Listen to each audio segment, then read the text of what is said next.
How does a single human go from being just another soldier in an intergalactic war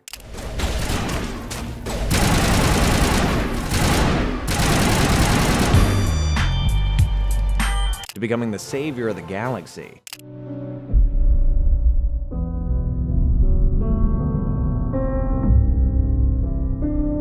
Oh, that's easy. It's because he's Commander frickin' Shepard. That's right. Today, we're talking Mass Effect.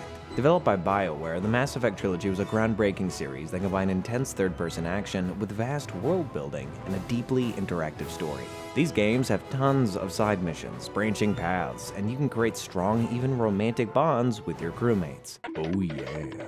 We'll include some of that here and there, but mostly we're going to be focusing on the main canonical story of Mass Effect. With that out of the way, let's dive in. In the distant year of 2148, humanity discovered alien technology on Mars. This technology allowed mankind to create spaceships that could travel at light speed, and humanity soon joined a vast intergalactic community of alien life. This technology that launched Earth into a new spacefaring era is known as Whoa, whoa. Here I come. Oh, here I come.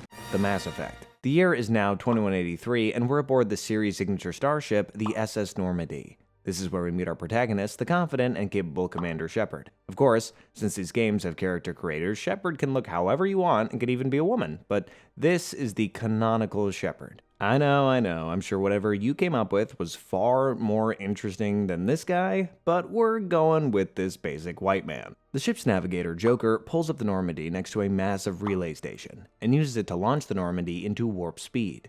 These relay systems are how ships can travel between star systems. The crew of the Normandy is currently headed to the planet Eden Prime on a mission for the Systems Alliance, the new governing body of Earth and all human colonies. Also on board the Normandy is Nihilus, a highly suspicious alien from the insect-like Turian species. You see, Nihilus is a Spectre, which is basically the highest rank a military officer can achieve, and it means he doesn't take orders from anybody. Sort of like a 007, but in space. He's not a part of Shepard's crew, but the Alliance insisted they bring Nihilus along, and you can't say no to a Spectre. Eden Prime is a safe, peaceful human colony far away from Earth, but Turians are famously not the biggest fans of humans. Proof that humanity can not only establish colonies across the galaxy, but also protect them. But how safe is it really? He is not making a good first impression. Shepard and Nihilus are joined on the briefing deck by the ship's captain Anderson, an honorable high-ranking member of the Alliance, commander of the Normandy, and our boss, so be cool, be normal. Anderson explains the mission here on Eden Prime is to covertly pick up a beacon that was discovered by researchers. This beacon belongs to an ancient alien race known as the Protheans. The Protheans apparently disappeared mysteriously 50,000 years ago, but all the advanced technology we have now is based off of what the Protheans left behind. They were very ahead of their time. This beacon could prove valuable new technology, and it needs to be studied at the intergalactic capital of the Citadel. Not just that, but this is also a job evaluation for Shepard. If Nihilus likes what he sees on this mission, Shepard could become a Spectre himself. See, Spectres report directly to the Council, a governmental board that is one representative from each species. Humans aren't represented on the Council yet, and if Shepard becomes the first human Spectre, that would be a huge win for Earth. Suddenly, the crew receives a transmission from Eden Prime. The humans there are under attack from unknown assailants who arrived on a massive squid-like ship. Shepard suits up along with his squad mates, Kaidan Alenko and Richard Jenkins, and heads to the surface. Here, we get our first taste of that classic Xbox 360 gameplay, using cover and blasting aliens with our future guns. Only a few seconds into the mission, Jenkins is gunned down and tragically killed by drones.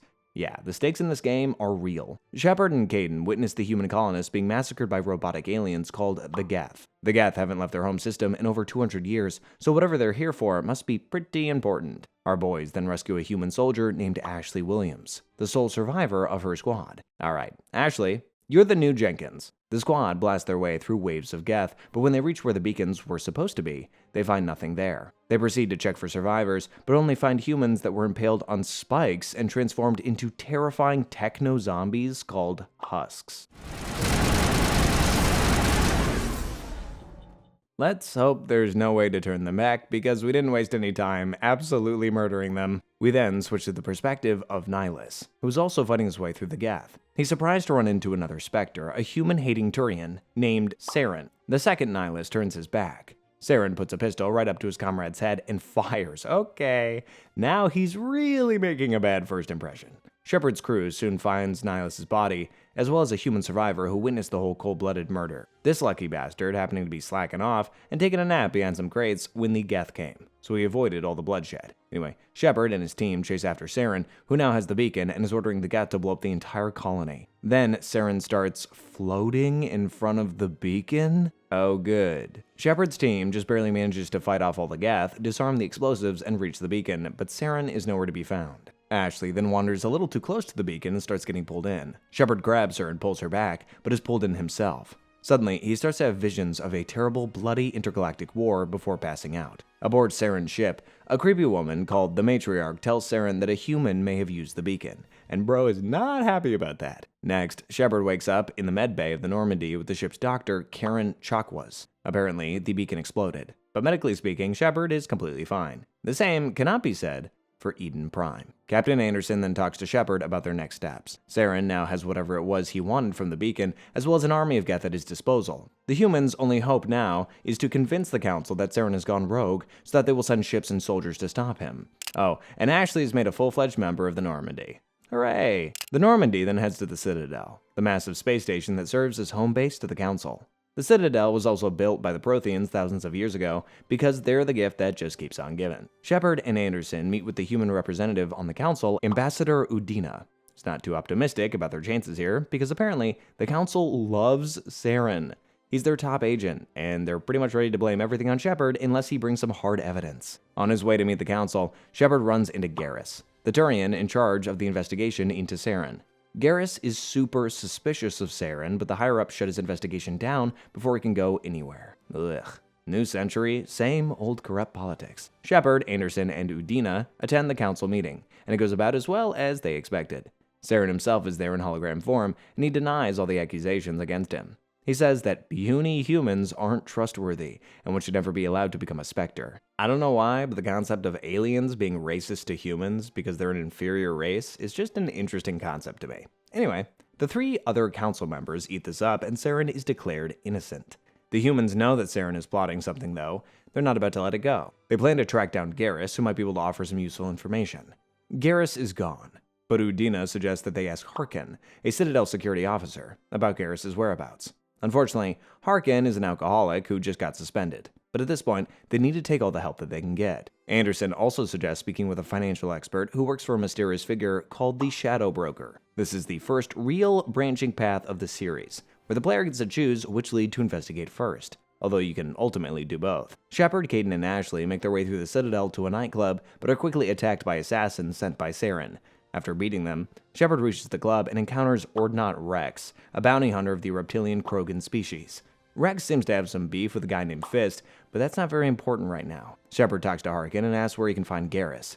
Harkin isn't the kind of guy who gets straight to the point, and first tells us about the history between Captain Anderson and Saren. Apparently, Anderson was almost the first human Spectre, but he screwed up a mission and he was kicked out. Anderson blames Saren for sabotaging the mission, but nobody believes him. Okay, so these two have history. Finally, Harkin shares that he last saw Garrus sniffing around a clinic on the other side of the Citadel. The second Shepard enters the clinic, he sees a human, Dr. Michelle, being threatened by a couple of thugs.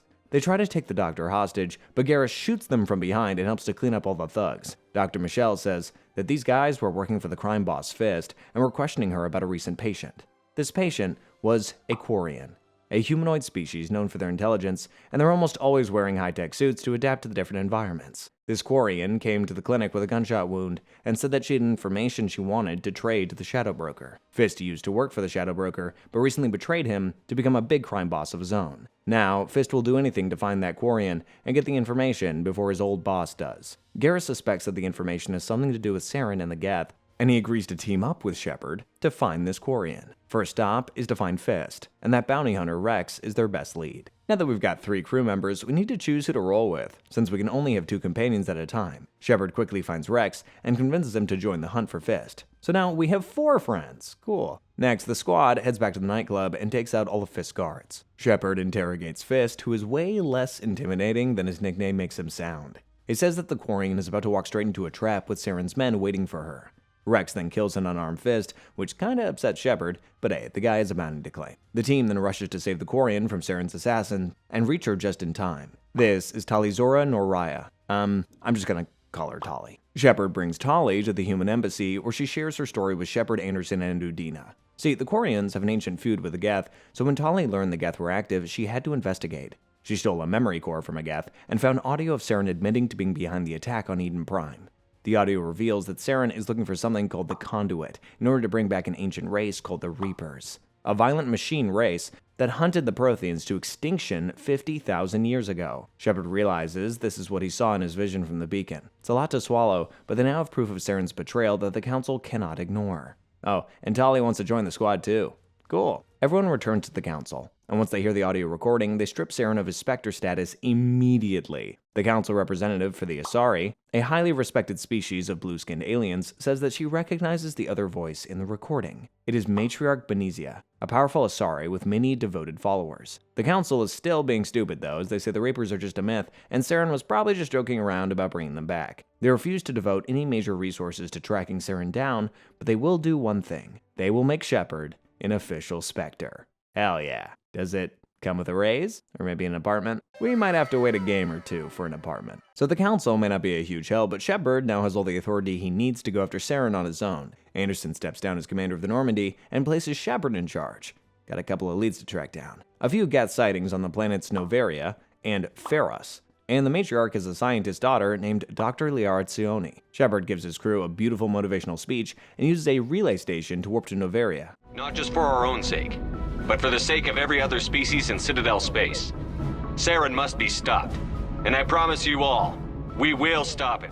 Damn. Now that's a commander that I'd follow anywhere. Upon arriving in Noveria, Shepard learns that Benizia is here too, apparently visiting a research facility that she and Saren have invested in from the company Binary Helix. Shepard just wants access to the garage so we can follow her, but he gets sucked into a whole side plot of corporate espionage and dirty cops. Come on, we don't have time for this. Shepard eventually gets his garage pass, but the squad finds the garage crawling with Geth. They clear them out and hop in their vehicle, the infamous Mako. Oh, the Mako. Thought you just missed the days of slow, clunky driving through a massive empty landscape. Fortunately, BioWare seemed to agree with the general consensus, as the Mako is not present in any future games. There was even talk about making the Mako completely optional for the Legendary Collection, but I don't think they actually followed through with that. Anyway, Shepard and his squad drive up to the research lab on Peak 15 and find it completely deserted.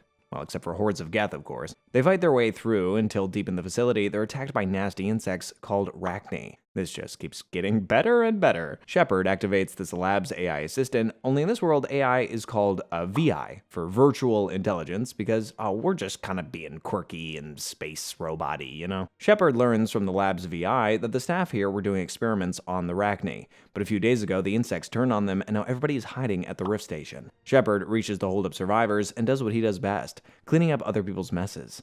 Apparently, in addition to the Rachni, these scientists were also working on bioweapons and they accidentally infected themselves. Now, they can't get to the cure, because they'd have to risk more people getting contaminated, which the cure would fix. Damn, can these people do anything for themselves? Shepard heads back to the biolab to create a cure, but inside he's ambushed by Ansari working for Benizia. Doesn't go too well for the ambushers though, and Shepard soon returns with the cure. Next, the squad travels deeper into the labs where they meet the facility's director, Tartakovsky. He explains that Binary Helix found a broken ship drifting through space, and on board was the frozen egg of a Rachni queen.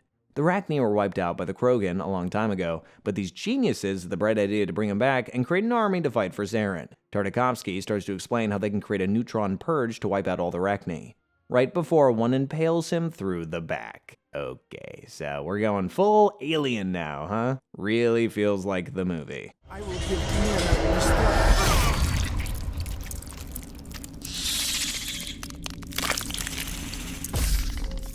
Shepard takes the authorization codes from Tartakovsky and initiates the neutron purge. Then he gets the heck out of there before the deadly gases are released. When they get back to the Rift Station, everybody turns on them. Yeah, it turns out they're all loyal to Benizia as well. Like, suspiciously loyal. Is there some kind of mind control going on here? Either way, Shepard's got to blast his way through until he finally finds Benizia. Benizia is chilling with the Rachni Queen and summons waves after waves of enemies against Shepard. He has to contend with powerful Asari commandos and Geth troopers, but this is Commander goddamn Shepard we're talking about. After they've all been dispatched, Shepard questions Benizia, and she actually manages to break free from Saren's control for a few seconds. Yeah, this guy just straight up mind controls anybody that he wants. Apparently, this is all thanks to Saren's ship, the Sovereign. Nobody knows where it came from, and the more time you spend on board, the more you come to worship Saren. While she's free from his control, Benezia reveals that Saren is looking for the Mu Relay, a special relay station that was thought to be lost 4,000 years ago. It's not clear why Saren wants it, but apparently its location is stored inside the memory of the Arachne Queen, because she was actually around 4,000 years ago. Benezia hands over the coordinates of the relay, but unfortunately is brought back under Saren's control, and Shepard is forced to put her down. All that's left is to figure out what to do with this Arachne Queen. The Queen telepathically possesses an Asari corpse to talk directly to Shepard.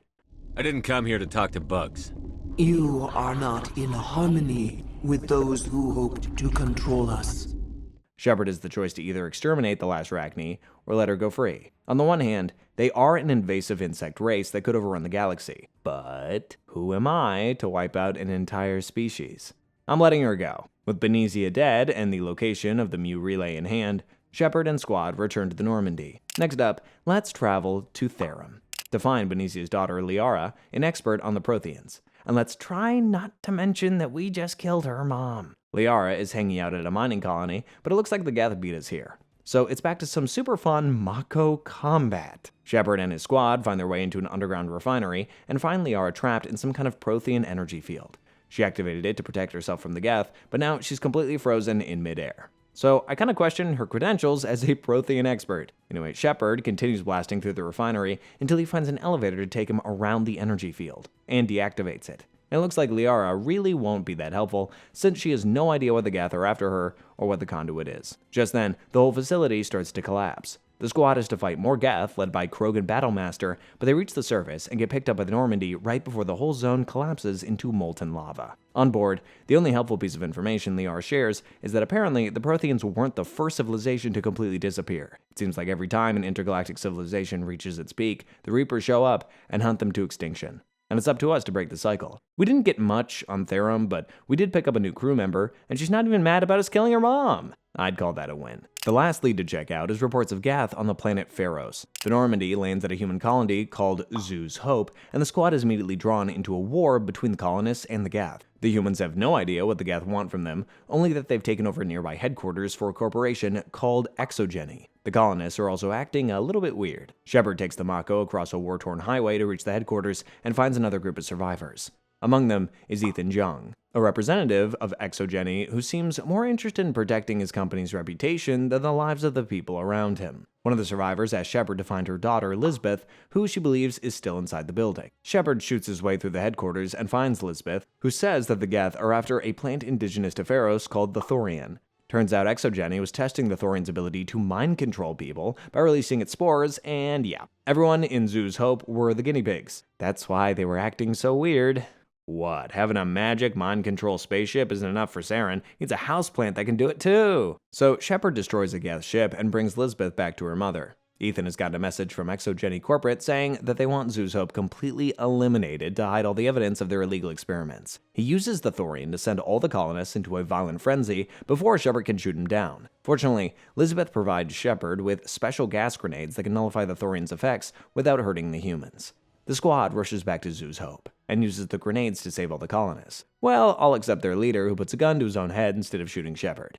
But I won't! I won't! Well, you just can't save them all. It's not over yet, though, because Shepard has to descend below the colony and fight the Thorian directly.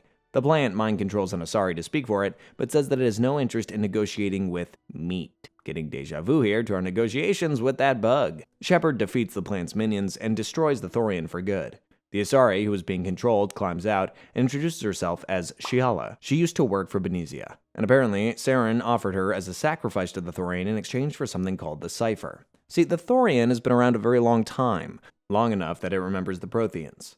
The Cipher is essentially just knowledge of the Protheans that would allow Saren to understand the vision that he got from the beacon. Shiala passes the Cipher on to Shepard so that he too can better understand the vision in time. Now it's just a race to see who will be the first to decipher the vision and find the location of the conduit. No pressure though, take your time. Back to the ship. On the Normandy, Liara suggests they might be able to understand the vision better if she links her consciousness to Shepard's, because that's something the Asari can do. And she's still not helpful. Liara says the vision is incomplete, that they'll need to find another beacon to get the rest. Great. Next, the Council contacts Shepard and informs him that there was reported sightings of Saren on the luscious green planet of Virmire.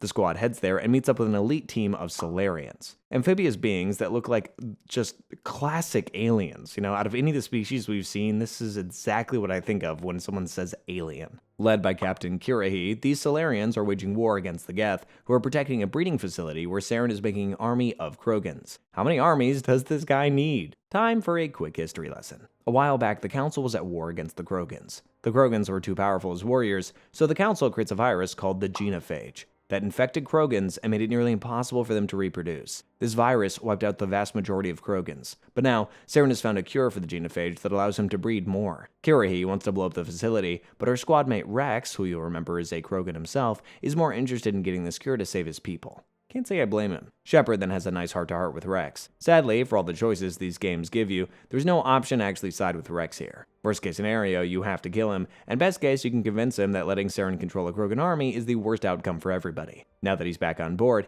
it's time to commence the assault against Saren's facility. Kirahi has a nuke, but of course, they need somebody to plant it directly in the facility, and that's going to be Shepard. The Solarians will attack the facility head-on, while we sneak in through the back. Kirahi asks us to send one squad member with him on the dangerous frontal assault, and I volunteer Caden. He's never let me down before. One motivational speech later, the operation begins. Shepard breaks into the facility and fights through the Geth. He finds some captured Solarians and frees them, but sadly, they've already been mind-controlled and immediately attack. Yeah, it turns out that the Krogan breeding is just a side hustle here. The real goal of this facility is to study the mind control effects of Saren's ship, the Sovereign. This guy loves mind control. Shepard enters Saren's private lab and conveniently finds a Prothean beacon inside.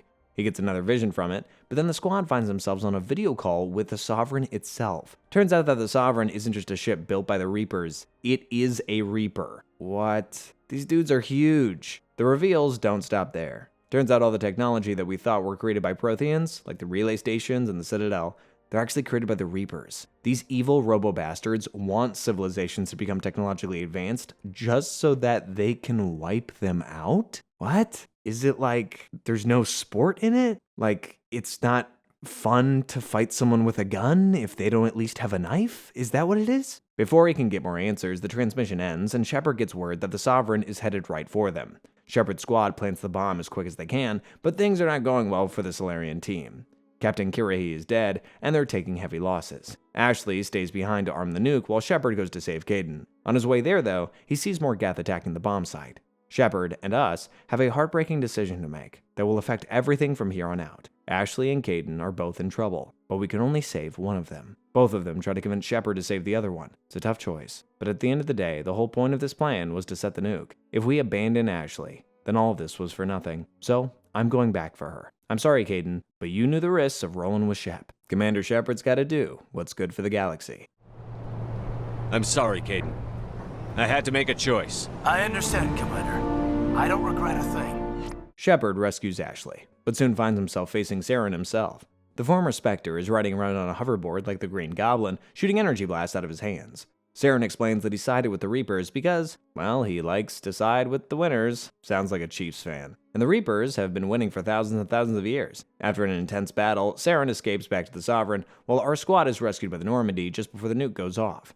Tragically, Caden is left behind. Rest in peace, Alenko. Back on board, Ashley is feeling a lot of survivor's guilt. But this is war, soldier, come on. We don't have time for that. Liara then talks with Shepard again, and this time she can actually make herself useful by interpreting the vision. It was a distress call sent out to warn the Protheans about the Reapers, but it came way too late. It also includes the location of the conduit. It's on Ilos, a planet only accessible through the Mu relay. Just then, Shepard gets a call from the Council, and it seems like they're finally taking this threat seriously. They want to launch a massive multi-species assault against Saren. About time. Shepard returns to the Council to lead their assault, and they disappoint us as usual. They still don't believe anything Shepard has to say about the Reapers, and all they're willing to do is blockade relay stations. And they even fail at that, as they refuse to protect the Mu relay. It's outside of their jurisdiction, and sending ships there could trigger a whole war. Yeah, letting evil machines kill everybody is way better. They won't even let Shepard go there himself. And Udina's orders locks him out of Normandy's controls. I thought you were on our side, bro. We only have one true ally here on the Citadel. And that's good old Captain Anderson. Shepard meets him at a bar, and they formulate a plan to get the Normandy off the Citadel. Anderson is going to sneak into Udina's office and hack his computer to unlock the controls. When I say sneak in, I mean walk right in and punch that useless ambassador right in the face. That's my captain. The Normandy heads straight to Mu Relay and launches itself towards Ilos. When the crew reaches Ilos, the Sovereign is already there with a fleet of Geth ships. Joker pulls off an incredible maneuver to drop the Mako right in front of Saren, but he escapes into an ancient Prothean bunker. Shepard's squad fights through Geth to disengage the security and unlock the bunker. Along the way, they find another Prothean message warning about the Reaper attack. Inside the bunker, Shepard is contacted by a Prothean VI named Vigil. Vigil was created as a contingency plan to warn future civilizations about the Reapers, just like the beacons were. Vigil then reveals that we've already fallen for the Reaper's greatest trap, the Citadel. Yeah, turns out hanging out on a space station built by your mortal enemies isn't such a good idea. The Citadel is secretly a relay station linking to dark space outside of the galaxy where the Reapers are lying in wait. As soon as the Sovereign gives the signal, they'll teleport right to the Citadel and wipe out all of civilization. And why do the Reapers do this every 50,000 years or so? Well, nobody knows. But again, I kinda have like a most dangerous game vibe going on. Not even the Protheans knew why they were being wiped out. They did, however, build this bunker in an attempt to preserve their race until the Reapers left. Unfortunately, the Reapers hung around for so long that Vigil had to shut down most of the cryopods to save energy. Only a dozen Protheans survived, and they start researching a way to block the Reapers from ever teleporting in again. So they build the conduit, a miniature relay that connects directly to the Citadel. The Protheans sent themselves there and hacked the Citadel so it would never connect to the Reapers again. Now, Saren wants to use the conduit for himself to go to the Citadel and unhack it. Whew, did you get all that? We're in a race to save the galaxy and you want to play Q&A with a hologram? You are right. I am sorry. Saren gets to the conduit first and sends the Sovereign through to the Citadel. Shortly after, Shepard drives the Mako straight through the conduit and winds up on the Council's front lawn. While an epic space battle rages between the Sovereign and the Citadel forces, Shepard chases Saren into the Council headquarters. Saren locks the elevator up behind him, so our squad literally walks up the side of it with magnetized boots. It's pretty cool. Wait, are all the Geth standing up here too? Shepard reaches Saren just as he takes control of the Citadel systems. In a few minutes, Sovereign will send the signal to bring in a whole Reaper fleet. Saren shares that he is so confident that he isn't being mind-controlled by his own ship that he let it put a bunch of cybernetic implants into him. So, there you have it. Shepard tries to convince Saren that he's still a good guy, and surprisingly, the Turian actually comes through. Just like on Pharos, Saren gains enough independence to turn his gun on himself. You also have the choice to just blast him away yourself, but I find this a lot more poetic. Shepard uses a file that Vigil gave him to regain control of the Citadel. Joker reports that the space battle is going super great, but Shepard needs to make another decision. An Alliance fleet has just shown up, and he can either ask them to protect the Council or to focus on talking down the Sovereign. Well, the Council has never done nothing for me, but think of how much they'll owe me if I save them now. Shepard then heads below to make sure that Saren is dead when suddenly his body starts twitching. The cybernetics take over, and Saren's robotic skeleton is taken over by the Reapers. Shepard's squad battles the monster while dodging Sovereign's laser blasts. Eventually, Shepard lands a killing blow on Saren, and the Normandy blows up the Sovereign. It's happy endings for everybody, except there's some major debris heading right for the Citadel. Ah, crap. Later, rescue teams arrive to see who's left standing. Oh good, Liara and Dahlia are fine. But where's Captain Shepard? Sadly, he was smushed by a big rock. Nah, just kidding, there he is, making his fashionably late entrance. Now, depending on whether you save the Council and how good a guy you were throughout the game, you get one of 4 endings. In ours, the Council is so impressed with us that they allow humans to be officially represented on the Council by none other than Anderson himself. Everybody vows to continue fighting the Reaper threat together. In another ending, they just form a new council and add humans to it. In one, the humans make their own council and exclude any other species from being part of it. Sounds like something we'd do. Captain Shepard's adventures continue in Mass Effect 2, released 3 years later in 2010, and one of my favorite video games of all time. The cool thing about these games is that you could import your save data from the previous ones, so the choices you make actually do carry over. It's a really big deal back in 2010. The second game begins with 2 new characters discussing the Battle of the Citadel in a holographic environment.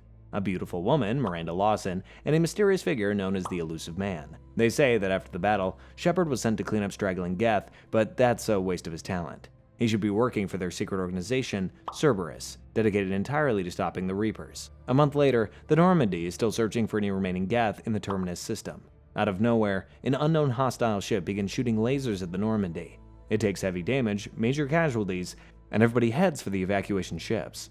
Joker will never abandon his precious Normandy, so Shepard has to drag him out and throw him in a ship. Joker barely escapes, but the ship explodes and sends Shepard's body flying out into space. His suit is torn, leaking air fast, and the crew watches sadly as Shepard's body is pulled into the atmosphere of a nearby planet. Rest in peace, Captain Shepard. Your legacy will be carried on by Captain Shepard?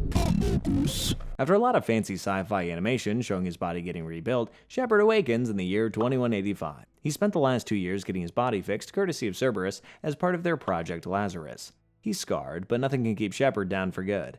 He wakes up to Miranda telling him that this is really convenient timing for him to wake up because their space station is under attack by its own hack security mechs. Shepard grabs his gear and escapes through an exploding station. On the way, he meets Jacob Taylor, a Cerberus soldier who helps him reach the escape shuttles. Perfect timing, Jacob. You're the new Caden. Shepard, Miranda, and Jacob fly to another space station where Shepard finally gets to have an audience with this elusive man. They meet via hologram, and the elusive man reveals that over the past 2 years, entire colonies of humans have just disappeared. They believe that somebody working for the Reapers is behind these mass abductions. Before Shepard immediately agrees to join the shadowy organization, he wants to check out the latest colony to disappear for himself, so he heads to Freedom's Progress with his new squad. The team makes their way through an eerily empty settlement, fighting off more hack security mechs. Before long, Shepard runs into his old crewmate Tali. She and her friends are looking for a Quarian named Vidor, who was living here when everyone disappeared. He somehow avoided capture, but he went a little crazy and reprogrammed the mechs to attack everyone on sight. Never a straightforward job. Working together, they managed to reach Vitor in their security center. He plays them footage of the abduction, showing a swarm of insects descending on the colony and paralyzing everybody. Then an advanced species called Collectors puts everybody into pods and takes them away. So the good news is that all the colonists may not be dead, just collected. Afterwards, Tali decides not to rejoin Shepard's team since she's having a good time helping her own people. Shepard returns to the elusive man and shares their findings. The man has heard of the Collectors before. They've been around for a long time, collecting more innocent things like plants and animals, but they've never been straight up evil like this. The elusive man is convinced that they're working for the Reapers for some reason. Shepard agrees to help Cerberus fight the Collectors, but first, he's gonna need a ship and a team. The elusive man is already one step ahead of him. Hey, Commander. Just like old times, huh? Yeah, we're getting the band back together. Not just that, but this shadowy fella has also built a bigger and better version of the Normandy. It even comes with a helpful VI assistant named Edie. They should call him the Generous Man. That's such a bad joke. At this point, the player gets to choose who they want to go after as new squad members. The first one we're heading to just happens to be at our old stomping grounds, the Citadel. Shepard heads there in his new ship with Joker at the wheel again. The elusive man has recommended a professional thief for Shepard's squad. Her name is Masumi Goto, and she's agreed to join the team on the condition that we help her with the heist later. I'm sure we'll get to that at some point. While we're here, let's check up on the council and let them know that we're not dead. I'm sure it'll be a very touching reunion with Anderson. Shepard will be here and... Oh, Commander. We were just talking about you. It's been a long time, Anderson. I hope the last couple of years have treated you right. That's all we get? Okay. Anyway, Shepard explains the situation, and the council still won't believe him about the Reapers. Also, Cerberus is technically an enemy of the council, and they say that they should arrest Shepard, but no way. He's the GOAT. They make him a Spectre again and tell him to be low-key about it. Alright, thanks, I guess. After the Citadel, our next stop is Omega, a space station built into a hollowed-out asteroid, and is the galaxy's premier destination for shady activity. We can pick up a couple new friends here. First is Aid Masani, a notorious mercenary and bounty hunter that Cerberus hired. It's so cool to be rich. Just like Kasumi, he wants our help dealing with a personal matter. I have a feeling this is going to be a pattern in this game. Next up, we're looking for a vigilante known as Archangel, who has single-handedly been fighting 3 different gangs here on Omega. Wait, is Batman about to join our crew? Who is this? Archangel has been cornered by all 3 gangs, and when Shepard shows up to bail him out, he learns that Archangel is none other than our old friend Garrus. Shepard. I thought you were dead. Garrus, what are you doing here? I love Garrus. Working together, the squad makes an incredible stand against the attacking gangs, and Shepard ends up taking down a freaking gunship. Garrus is heavily injured during the fight, and some of his body is replaced with cybernetics, but he survives and joins the crew. And finally, on Omega, we'll grab the genius doctor Mordin Solus. He's a Solarian, currently fighting against a plague outbreak within the slums of Omega. The plague infects everybody except humans, conveniently for us. It's being spread by a hostile species called the Vorka, who are working for the Collectors. Although this doesn't sound like collecting to me, more like biological warfare. When Shepard reaches Mordin's clinic, the kind doctor has created a cure, but he needs somebody to get past Vorka guards into an environmental control center where the cure can be distributed through the vents. Shepard kills the Vorka, spreads the cure, saves the day, and gets Mordin to join the team. Next up, the Krogan warlord, Okeer. Sounds like he has other things going on, but the elusive man recommended him. Okeer is all about creating the perfect Krogan warrior. In fact, his only problem with the genophage is that it affects everyone the same. If it only affected the weaker Krogan and led to survival of the fittest, he would have no problem at all. He's been working with a mercenary captain named Jador to create a Krogan army on the planet of Corliss. Only when we get there, the Krogan have gone completely mad and are rebelling against the mercenaries. When will these people learn? Stop making lab-grown armies. We don't need test tube soldiers. Shepard's squad fights through this mess and reaches Okeer. Turns out he sorta knew the Krogan were gonna fight back, but he only cares about one specimen he's been working on, the perfect Krogan. Suddenly, Jador releases a toxic gas to kill Okeer and his project. Shepard quickly dispatches Jador, but it is too late for Okeer. He stayed behind to make sure his project could live. Be ashamed to let the perfect Krogan go to waste, so let's bring him on board. Everybody, meet Grunt. He may be a genetically engineered super soldier designed only for violence, but I bet I can teach him the true meaning of friendship. And finally, although I do have my doubts about this one, we're picking up famous serial killer Jack, cause why not? In addition to being a ruthless killer, Jack is also a biotic, meaning she can use psychic powers to fight. Kinda like how the Asari can connect with people's brains, biotic use energy fields to move objects with their mind. Certainly a very powerful ally, if she doesn't try to kill us first. From what I remember from my first playthrough, I mostly used Garrus and Jack. Anyway, Cerberus buys her from the prison ship Purgatory. When Shepard and team go to pick her up though, the crooked warden traps us inside. My apologies, Shepard. You're more valuable as a prisoner than a customer. Drop your weapons and proceed into this open cell. You will not be harmed. Wow, Shepard is so popular. Shepard fights through the prison, releases Jack from cryostorage, and helps her demolish the guards. Yeah, they had it coming. Jack is reluctant to join the team, but finally agrees as long as she can look through all of Cerberus's files. Sure, just stay away from Joker's browser history. That guy's a freak. Just as we finish adding the final lunatic to our crew, Shepard gets a call from the elusive man. The Collectors are attacking another human colony right now. And wouldn't you know it, the Alliance soldier stationed there just happens to be Ashley Williams. The coincidences keep on coming. Joker hurries the Normandy over the Horizon colony, and Shepard lands halfway through the Collector's abduction. The Collector's ship is the same one that attacked the Normandy 2 years ago. The Collectors have released their paralyzing insects, but thankfully, Mordin created special armor to protect the squad from them. Shepard fights through the Collectors and manages to reactivate the colony's defenses, scaring off the Collector's ship before they get the other half of the humans. When we reunite with Ashley, she says that she feels betrayed that Shepard is working for Cerberus, and refuses to join the Normandy. Okay, did somebody forget that we saved their life? Without learning much new information, Shepard returns to meet with the elusive man again. They've determined that the Collectors are entering the system through a relay station called Omega-4, but it's inoperable to anybody but the Collectors. The elusive man provides 3 more files with potential crewmates, but let's just skip past them to get to what the story is really about. Let's just say the crew adds another powerful Asari, an assassin, and Tali again. I guess she had enough of helping her own people. And hey, Grunt's finally awake. Like I just wanna... I don't know. See? Why do that? What's wrong? Ah, teenagers. Don't worry, it's just a phase. Once we've got our crew together, the elusive man hits us up once more. This time, it's a Turian patrol that just happened to stumble upon a Collector ship.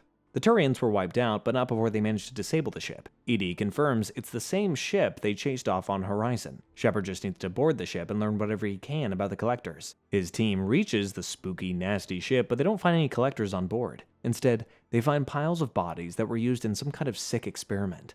ED searches the ship's files and learns that the DNA of the Collectors matches only one known species, the Protheans. What? Apparently the Protheans weren't completely wiped out, but were instead genetically modified and enslaved by the Reapers. As if they hadn't been through enough. Deeper in the ship, they find millions of empty pods, enough to hold every human on Earth. While transferring data from the Collector ship, the Normandy suddenly suffers a malfunction. It turns out this whole thing was a trap, and the Collector ship wasn't disabled at all. Shepard's team fights off Collectors inside, while ED tries to prevent them from hacking the Normandy.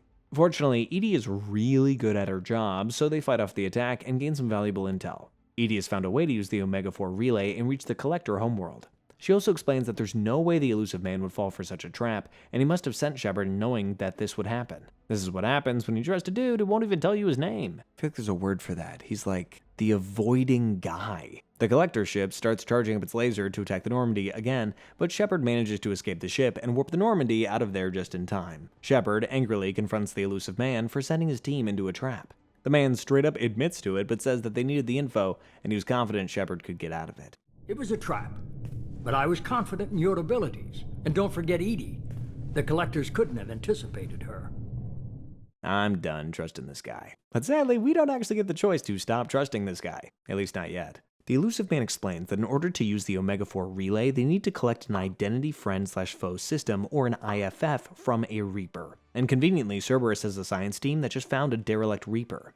All Shepard has to do is go pick up the IFF from them. Sure, it's gonna go so smooth. Before they leave, Edie warns that the Collector homeworld is located inside the galactic core, a dangerous part of space filled with black holes and exploding suns. When the Normandy reaches the deactivated Reaper, they find that the entire science team has been wiped out. Turns out that even though this Reaper is dead, it still created a mind control effect in the area, and over time it drove the scientists completely insane until they killed each other. Let's stick to studying non-sentient ships, huh? Shepard enters the Reaper and fights through waves of husks. At one point, Shepard gets saved by a lone Geth who actually seems to recognize him. Shepard, Commander. That's strange. Shepard recovers the IFF, but in order to escape the ship, they need to blow up its core. With some help from the oddly helpful Geth, the team blows up the ship's core, disables its shields, and leaps over to the Normandy before the Reaper falls from orbit. Afterwards, we get to choose to either turn the Geth over to Cerberus for research or interrogate it ourselves. I want answers, so you know what I'm choosing. The Geth claims that its kind hate the Reapers and are being controlled, which I believe because the Reapers have mind-controlled everybody else. Shepard names the Geth Legion and allows them to join the team. Yeah, why not? We got a serial killer on board. Why not a murderous robot? Now that we have the IFF, it's finally time to go through the Omega-4 relay and take the fight to the Collectors. Except Edie wants to do some more testing on the IFF first. Shepard takes a smaller shuttle to his next mission, while Edie scans the device, but who could have guessed it's another Reaper trap. The IFF broadcasts the Normandy's location directly to the Collectors, and they start boarding the ship while Shepard is away. Edie asks Joker to give her full control of the ship, which sounds like a total trick, but hey, this choice is all Joker's. Then, in the most exciting part of the entire trilogy, we get to play as Joker. No weapons, no abilities, just pure slow running. Joker gives Edie full access, and she manages to warp the Normandy away, but everyone on the crew besides Joker gets kidnapped by Collectors. What? Don't worry though, all the important ones are still with Shepard. Still, nobody steals Shepard's crew and gets away with it. We gotta go get them. Shepard returns to the ship with his team, and at this point, you can choose to take on more side missions, but time is of the essence here, and if you do that, you're basically sacrificing your crew's lives. Finally, some real-world logic in a video game. Joker plots a course for the Omega-4 relay, and the team prepares for their final, super dangerous, almost certainly deadly mission. The Normandy goes through the relay and land in a field of destroyed ships. Joker dodges all the debris, but then gets attacked by Collector drones. One drone breaches into the cargo hold of the Normandy, and Shepard has to take his time to fight off the metal beast. Joker reaches the Collector base, a space station orbiting a black hole. There's one last obstacle in their way. The same Collector ship that destroyed the Normandy years ago. Time for round 2, sucker. Joker fires a new gun and blows up the enemy ship. However, the explosion knocks out the Normandy's generators and forces it to crash land on the Collector base. Depending on how many upgrades you added to the Normandy throughout the game, up to 3 squad mates can actually die during this. But I actually invested in seatbelts, because I'm a smart man, so everybody's actually fine. There's no way back home now, but that's not going to stop Shepard from freeing his crew and taking out the base. This is where all the choices we've been making really come together, based on how many squad members you recruited, whether or not you did their personal missions, and whether you chose the right person for each task. You can save anywhere between every crew member and none of them at all. But you know, I'm a baller, wasn't about to let my team get experimented on, so you know how I roll. Thank God you got here in time. A few more seconds and I don't even want to think about it. The colonists were processed. Shepard battles his way through the Collectors, saves his crew, and eventually reaches the heart of the station. Here, the squad finds an enormous cyborg-like creature hooked up to a bunch of machines. They learn that the reason the Collectors have been taking so many humans is that they need the genetic material to try and build a hybrid human Reaper. I guess I should be flattered by that. Apparently, the Reapers tried to do the same thing with the Protheans, but it didn't work out, so they enslaved them and turned them into the Collectors instead. Shepard isn't going to let them finish this little science project, so he blasts all the tubes leading to the hybrid, collapsing it into the depths of the base. As he's about to destroy the entire station, Shepard gets a call from the elusive man. He suggests that Shepard use a radiation pulse to kill all the Collectors, but keep the station intact so Cerberus can study it. Are you kidding? Considering how many traps we've been led into already, I'm choosing to blow this sucker up. The elusive man is enraged with Shepard and commands Miranda to stop him, but she's actually loyal to me now because I'm such a good captain. Shepard arms the station's reactor core so it'll self-destruct, but then the Human Reaper hybrid rises from the depths and attacks. One epic final boss later, the station starts to blow apart, and Shepard just barely manages to escape with his crew.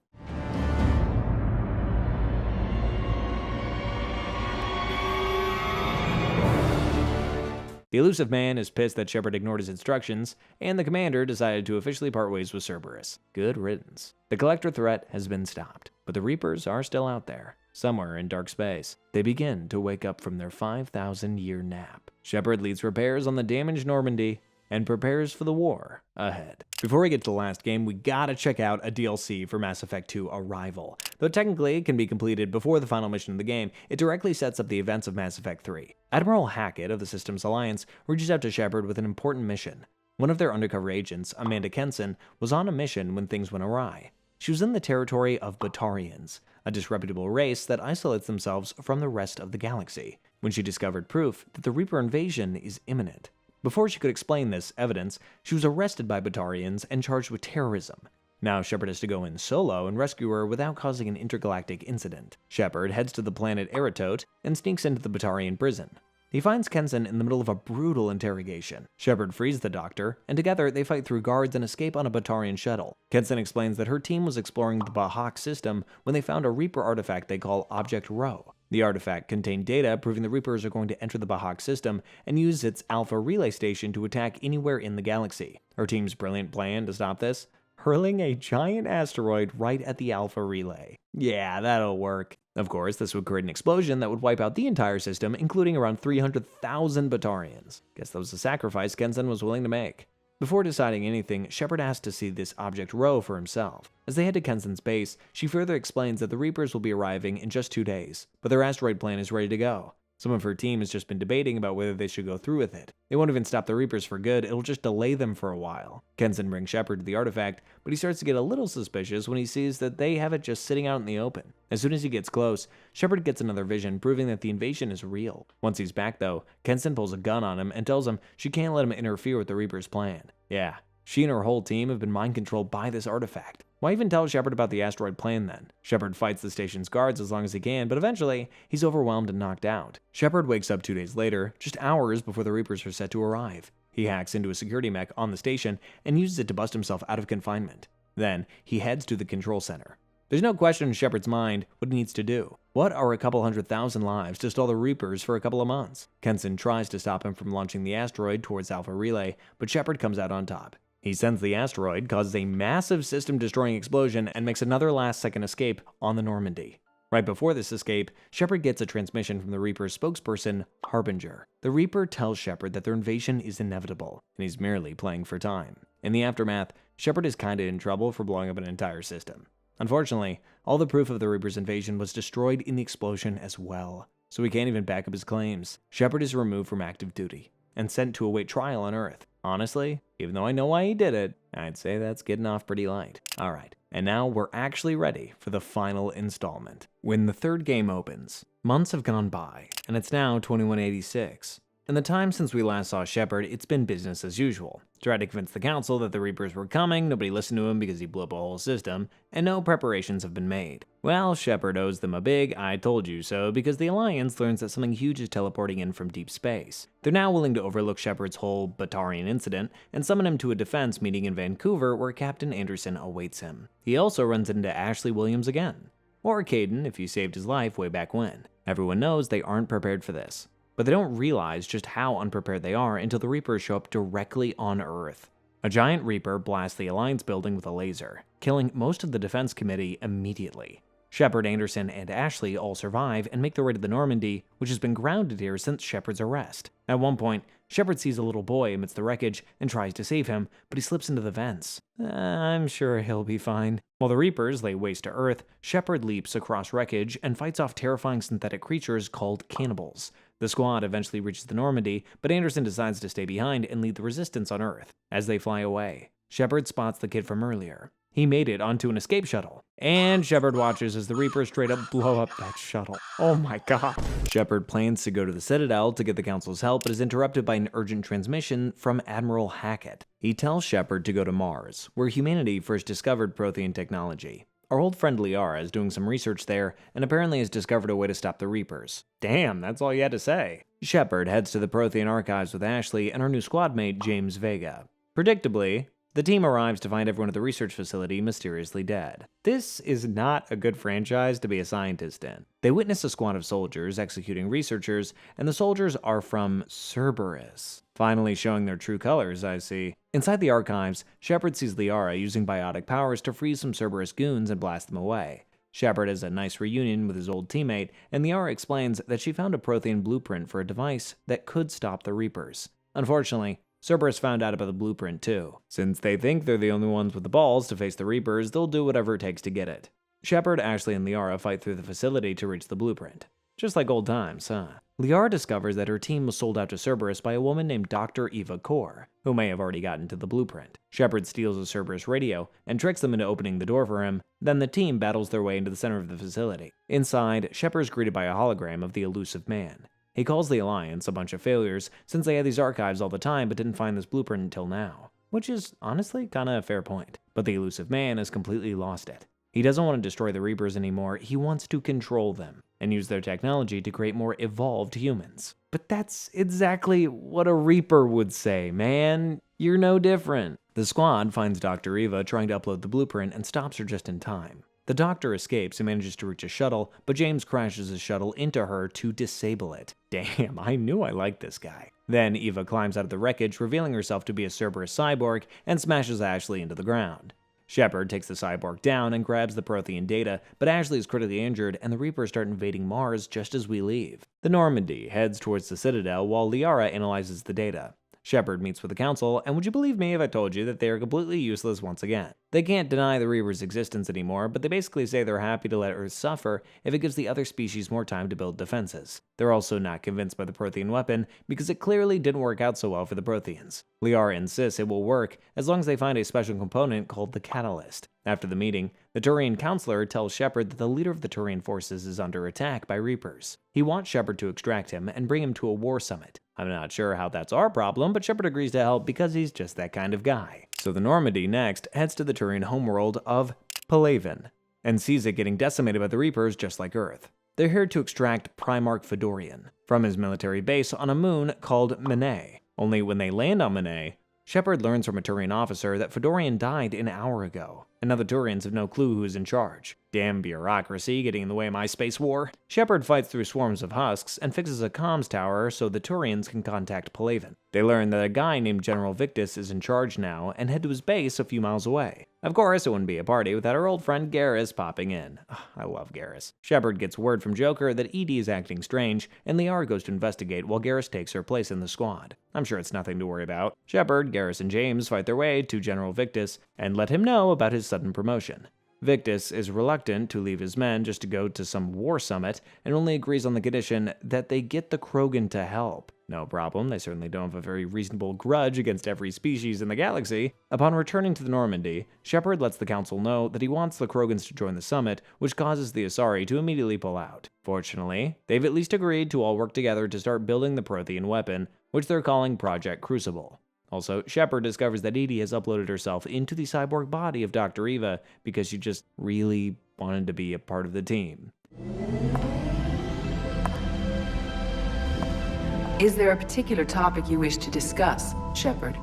And also, separately, she's hot, I guess? Oh, BioWare. You know exactly why this game was so popular with preteen boys. Anyway, Shepard then attends the war summit with Victus, a Salarian leader named Lineron, and representing the Krogan is our old buddy Rex. Tensions are high between all the species, and Rex says the Krogans will only provide military support if they can get a cure for the genophage. Victus says that it's pointless since it would take years to develop, but Rex insists that he's heard about a Salarian scientist who already created one. Linron reluctantly admits that a group of female Krogans were cured and are being held on the planet Surkash. The Salarian is worried that curing the genophage will lead to more Krogan rebellions like in the past, but he ultimately admits that the Reapers are the bigger threat and agrees to hand over the female Krogans, from whom the cure can be reverse engineered. Is it just me, or did they really crank up the politics knob for this? After the meeting, Shepard heads to Surkash to oversee the exchange of the female Krogans. Let's just say it does not go smoothly. Of course, the Salarian scientist in charge here is good old Morden Solus, so why not? Not like there's anybody else. He tells Shepard that sadly, the cure weakened these Krogans' immune systems, and only one of them, Eve, is left alive. On top of that, Cerberus attacks the facility hoping to stop the genophage from being cured, because they're just... The squad battles the Cerberus troopers and a giant mech, ultimately managing to extract Eve safely. Next, to finish and disperse the cure, they need to bring Eve to the Krogan home planet, Tuchanka. See, long ago, before even the Krogan rebellions, Tuchanka's atmosphere started turning toxic due to the Krogans having nuclear war with themselves. To prevent the planet from dying, the Salarians built a massive structure on Tuchanka called the Shroud that stabilized the atmosphere. Now, they can use the Shroud to disperse the cure to the genophage to all of the Krogans. Before landing, Linron secretly reaches out to Shepard and asks him again to stop the cure from being spread. Apparently, the Salarians sabotaged the Shroud long ago to prevent this very thing from happening. In its current state, the Shroud will look like it is spreading the cure, but it's not actually going to do anything. Now, Shepard has the choice of either fixing this sabotage to cure the Krogans for real, or play along and trick them. And Linron promises the Salarians will send their best scientists to join Project Crucible if Shepard stops the cure. Decisions. Whatever we choose, we'll have to wait, because a Reaper has already landed right next to the Shroud and is using it to poison the atmosphere anyway. Shepard heads to the planet's surface where Rex and Eve rally the Krogan troops. You can stay here and let old wounds fester as Krogan have always done. Or you can fight the enemy you were born to destroy and win a new future for our children. The Turians have agreed to provide air support, but that backfires when the Reaper just blasts them out of the sky and one ship almost lands right on Shepard. The road is destroyed, and the squad is forced to take a detour through ancient Krogan ruins. The ruins are home to an enormous creature called a Thresher Maw, and Shepard comes up with a bold plan to lure the Thresher Maw towards the Reaper. The plan works, and the Thresher Maw just wrecks the Reaper ship, dragging it deep into the ground. Forget the Krogan, I want these guys on our side. The cure is now ready to go, but all the fighting has caused the Shroud to become unstable. Shepard explains the sabotage to Morden, and the Doctor doesn't hesitate to put his own life on the line to undo the crimes of his species. Sacrificing his own life, Morden goes to the top of the tower, undoes the sabotage, and disperses the cure to the genophage. Immediately afterwards, the Shroud explodes, and I don't think Morden is coming back after that one. He died as he lived, saving lives. Genophage cured, Krogan free, new beginning for all of us. Shepard now has secured the full cooperation of the Krogans and the Turians. He returns to the Normandy and experiences a nightmare featuring the little boy he saw get blown up on Earth.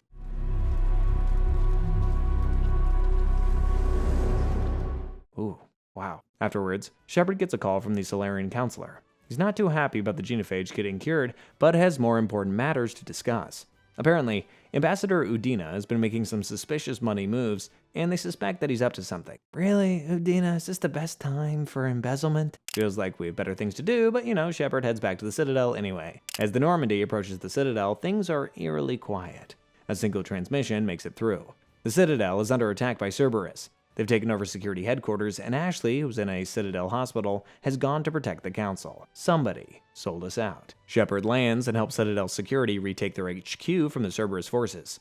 With the help of another old squad mate named Thane, Shepard drives back Cerberus and saves the Salarian counselor from an assassin named Kai Lang. Kai kills Thane and goes after the other counselors. I'm losing my squad left and right. Shepard goes after Kai in a shuttle, but he's not the greatest driver since he lost the Mako. Persistent Shepard still manages to reach the Council, Ashley and Udina, before Kai does. Shepard tells everybody that Udina is the one who made a deal with Cerberus, and gave them access to the Citadel in exchange for money and power. Udina pulls a gun on the Asari counselor, and Shepard drops him cold. The remaining Cerberus forces retreat, and the Citadel is safe once again, for now. Kai reports his failure to the elusive man, and vows to never again let Shepard get the best of him. Finally, a worthy adversary for the almighty Shepard. The war continues, and it remains up to Shepard to repair interspecies relations for some reason. Project Crucible is halfway done, but they're still not exactly sure what the weapon is.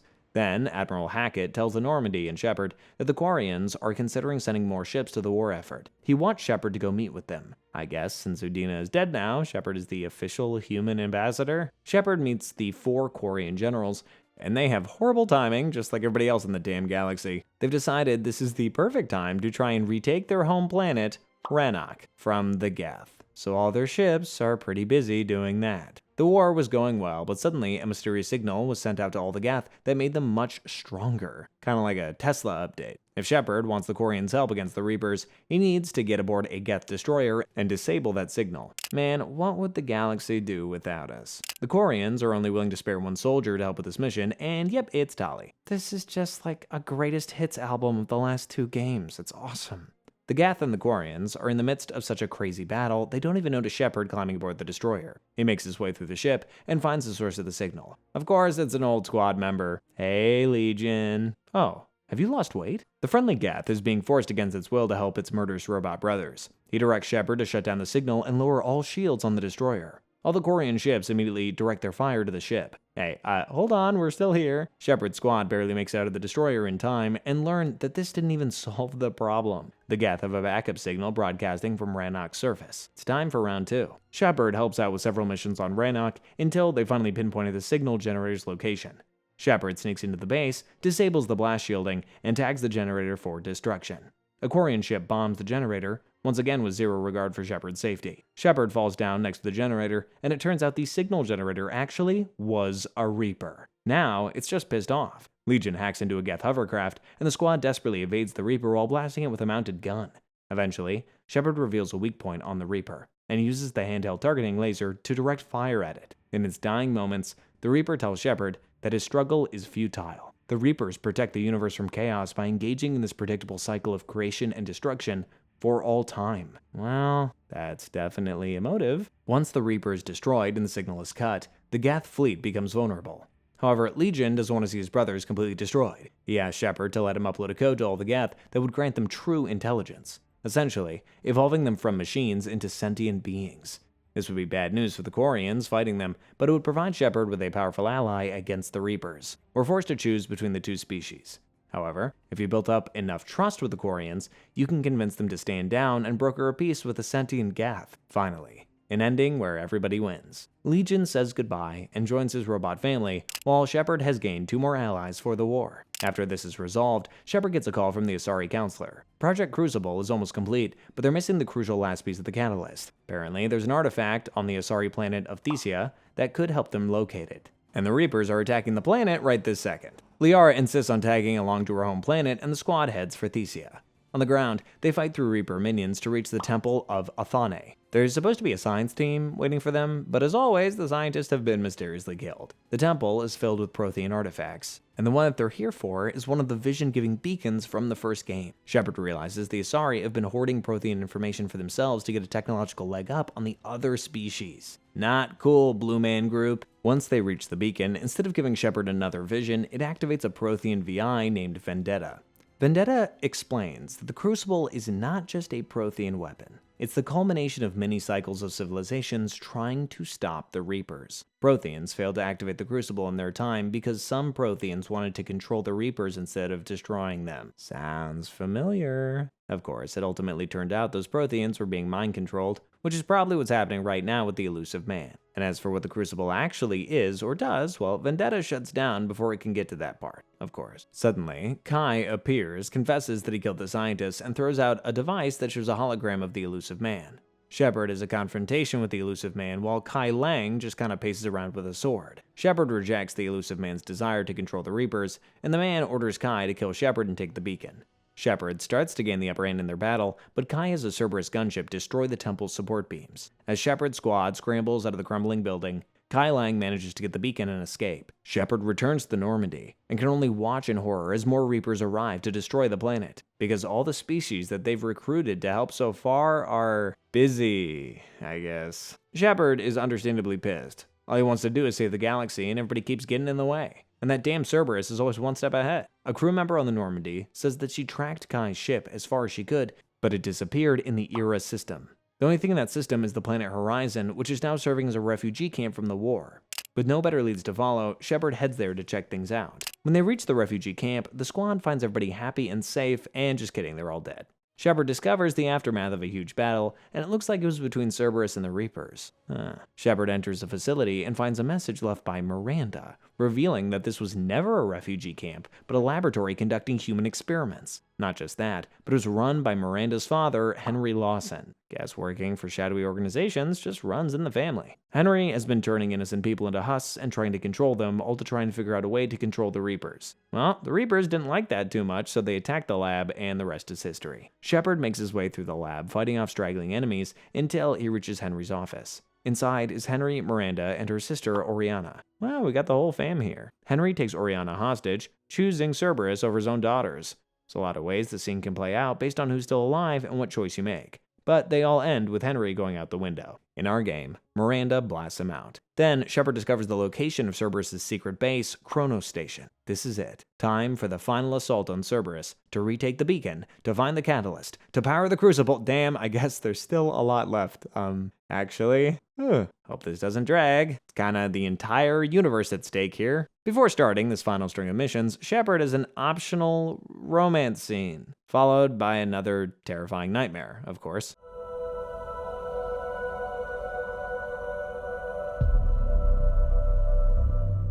It's a real roller coaster of emotions. Then they head to Chronos Station, and this time the Council actually did send support. Cerberus is busy battling ships from all species, and Shepard crash lands his shuttle right in the station's landing bay.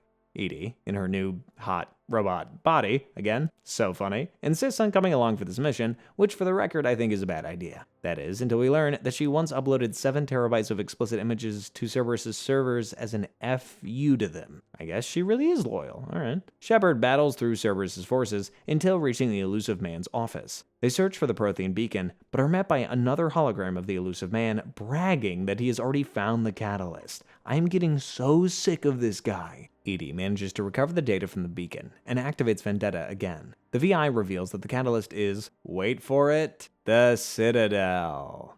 The Protheans figured out how to use the massive space station as a way to boost the power of the Crucible and spread its effects across the whole galaxy. Now, all they have to do is plug the Citadel and the Crucible together, right? Well, the elusive man wasn't bluffing about already controlling the catalyst. He fled to the Citadel and warned the Reapers about our plan, so the Reapers took over the Citadel and transported it to a planet that they've already conquered, Earth. Looks like we're finishing this on our own home turf. Right after we finish things once and for all with Kai Lang, we have a boss fight, Kai is defeated, but nobody actually checks if he's dead, so he creeps right up behind Shepard, and Shep smashes Kai's sword with his frickin' fist. It's pretty sick, actually. Goodbye, Cyber Assassin. Now it is time for the final battle to decide the fate of the galaxy. All the allies Shepard has gathered so far are headed to Earth to settle this once and for all. The plan is to mount an all-out space assault, while ground forces land in London, get onto the Citadel, and take back control so the Crucible can dock with it.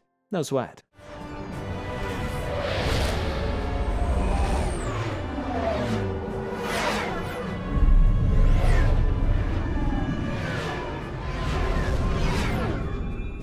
The Normandy arrives at Earth and witnesses a space battle of the most epic proportions.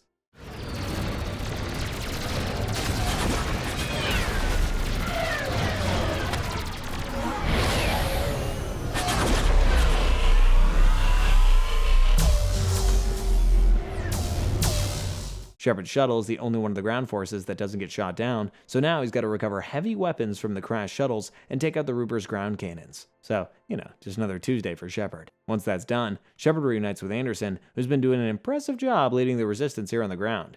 Shepard gets the chance to find a final conversation with each member of the crew before giving one last powerful speech and launching their assault towards the Citadel. The fate of the entire galaxy is on the line. Here we go, boys. One last ride. The Allied forces make a valiant effort, but the Reapers are just too powerful. Shepard uses guided missiles to take down one Reaper blocking their path, but the Resistance takes heavy casualties, and several more Reapers come to defend the Citadel. Shepard and his team reach a beam that will teleport them up to the Citadel at the same time that Harbinger does. In this final charge towards the beam, countless soldiers are killed.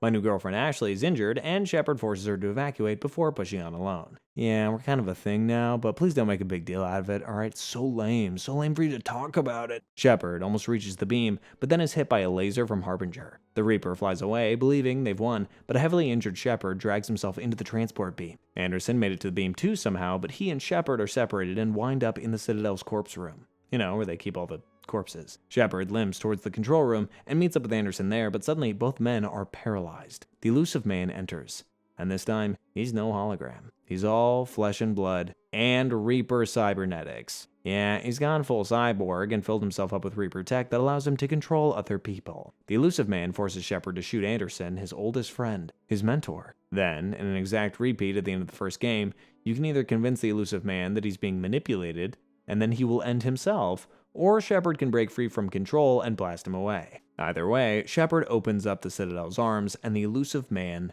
dies, reflecting on how perfect the Earth and humanity are, says the Tin Man. The Space Forces successfully escort the Crucible to Earth and dock it with the Citadel. And nothing happens. Captain Anderson says that no matter what happens next, he's proud of Shepard, before succumbing to his injuries and passing away. Before Shepard can figure out how to activate the weapon, he too collapses from his injuries. He wakes up at the top of the Citadel, facing a being made out of pure energy in the form of the little boy from his dreams. The being says that it is the catalyst, and the creator of the Reapers. Young man, I have a lot of questions for you. The catalyst then explains why they engineered this endless cycle of destruction.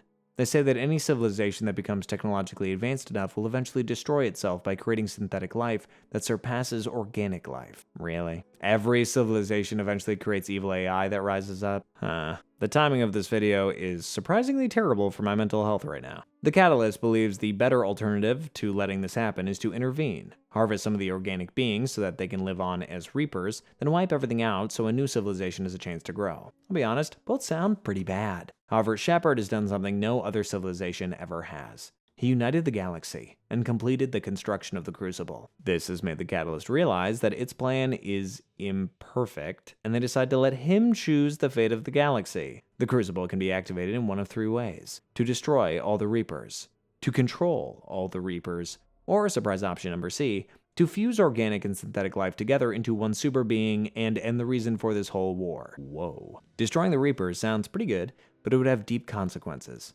The blast would not only destroy the Reapers, but all synthetic life and technologies, including relay stations and spaceships. The galaxy would be thrust into darkness, but the Reapers would be gone for good, and organic life would persevere. Controlling the Reapers would force Shepard to give up his body and memories, and become an energy being just like the Catalyst. Option C is just so insane, I have no idea if it's good, or evil, or just something to do out of boredom. You can also technically refuse to do anything at all, but then the Reapers just win and wipe everybody out. For me, I'm gonna have to go with the first option. The Reapers have been having their way with this universe since the beginning of time, and I don't want Anderson's sacrifice to be in vain. Shepard activates the Crucible, and sends out a massive pulse that destroys all technology. The Reapers fall, and relative peace is brought to Earth. But sadly, this act was Shepard's last. The Normandy tries to outrun the blast, but it gets hit and crash lands on a beautiful jungle planet. And with that, Shepard's long battle against the Reapers is over, and all it took was everything that he had to give. Rest in peace, legend. After this, the ending can play out in dozens of different ways depending on all the choices you made.